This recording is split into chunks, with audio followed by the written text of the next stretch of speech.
Hey, do you want to be able to make chromatics like this?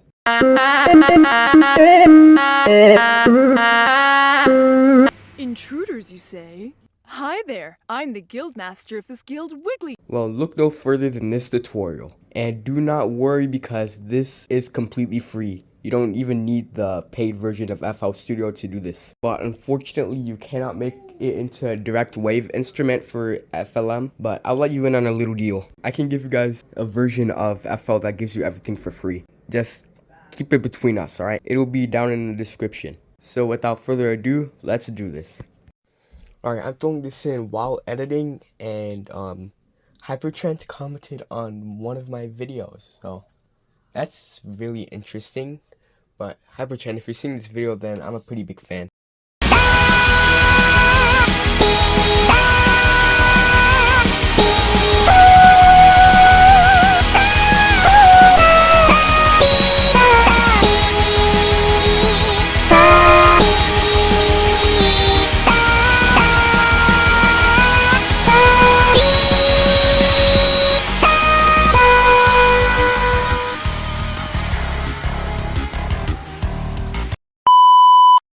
Alright, so first things first. You need a computer. I don't know if that was obvious enough, but if you don't have a computer, but you have a phone, specifically an Android phone or something, then just, I don't know, get a Windows emulator or something. And, yeah, okay, so first you're gonna have to get a computer. Second of all, you need your samples, bro. I don't think that was obvious as well, but you also need samples. The third thing you need is a version of FL. It doesn't matter, but if you have the trial version, then you can't make it into a direct wave instrument, so that sucks if you're an FLM user. Okay, so as you see here, I have my Cinderace samples, and I'm going to be splitting up the ones that I think that could work as a chromatic. So let me do that real quick.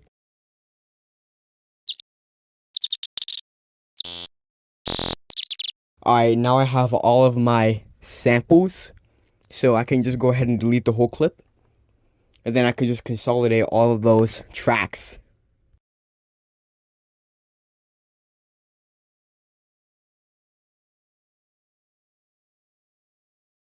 Okay, so then once you have consolidated all of your tracks, then press F8 and type in Newtone, and then press enter.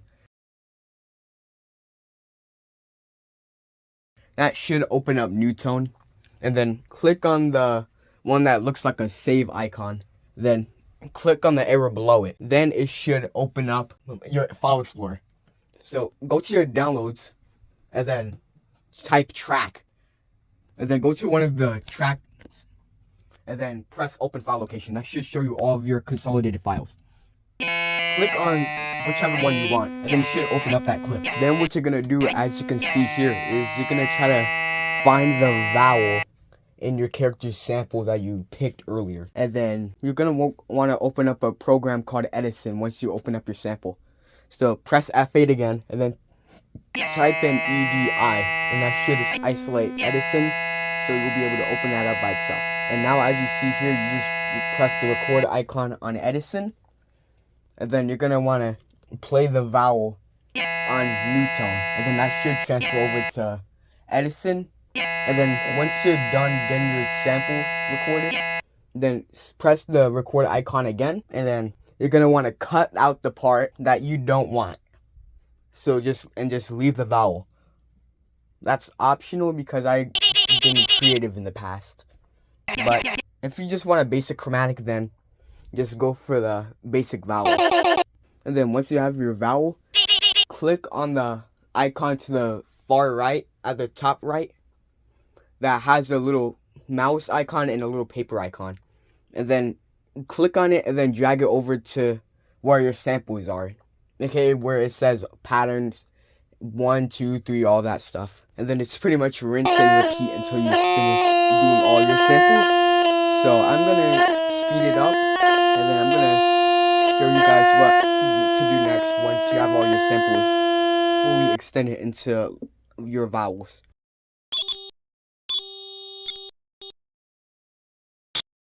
Alright, so now that you have all of your samples fully extended into your vowels, go ahead and consolidate them one more time.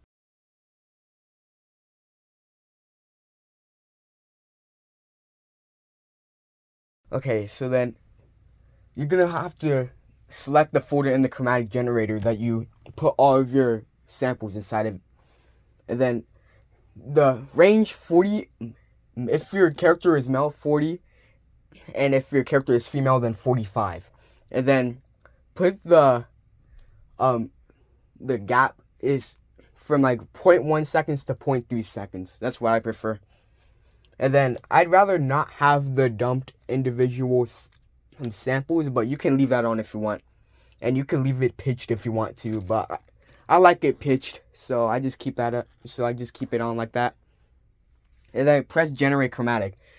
The program is gonna freeze for a moment or a while. It depends on how fast your computer is, but it will generate the chromatic eventually. So then you're gonna want to open up FL again, and then put it through a slicer. I personally use Slice X, and then put it on dual slicing.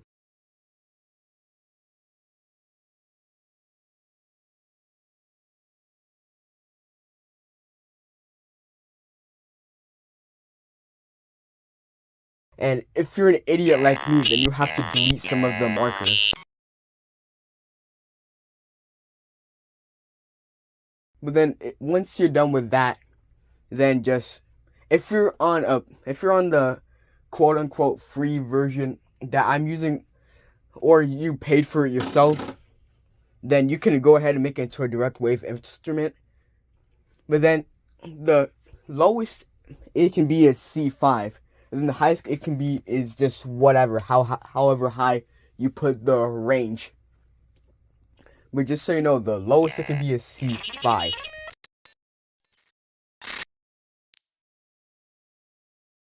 Alright, so now we are on my phone right now. I threw the direct wave instrument into the same folder that my chromatic was in, so that makes organizing things a little easier. So then I went ahead and downloaded it. And then I opened up FL Studio Mobile. And then I opened up the direct wave instrument. And then it should import it into your instruments. Then you're going to want to just test it out. I personally use Unknown Suffering V3 to test it out with slide notes, but you can use any song. It doesn't matter.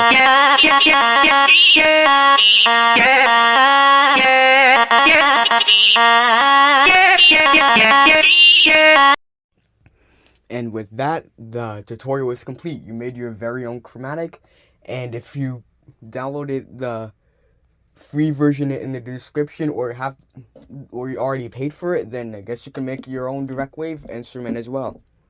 So have fun. Do with it what you will. Bye.